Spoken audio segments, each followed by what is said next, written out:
আসসালামু আলাইকুম রহমতুল্লাহ। আমরা অন্তরের গভীর ব্যথা নিয়ে এখানে দেখতে এসেছিলাম। তাকে ওটির ভিতরে অপারেশনের জন্য নেওয়া হয়েছে। তার চিকিৎসা ক্ষতিগ্রস্ত হতে পারে, এই জন্য আমি ওটিতে ঢুকি নাই, ওটির বাইরে ছিলাম। তার দুইজন ভাই, তার বোন, আত্মীয় স্বজন, তাদের সাথে কথা হয়েছে।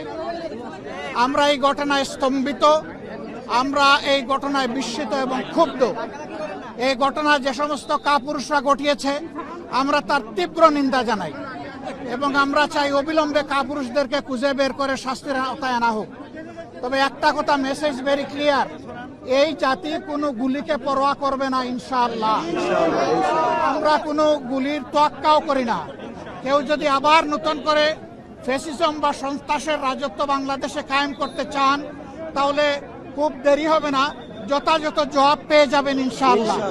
জনগণ সমস্ত ষড়যন্ত্র রুখে দেবে এবং কাউকে এই ধরনের নোংরামি করার সুযোগ দেওয়া হবে না।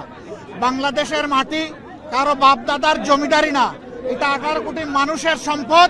এই সম্পদ পাহারা দেওয়ার দায়িত্ব আমাদের সকলের। আমরা সেই পাহারাদারি করব ইনশাআল্লাহ।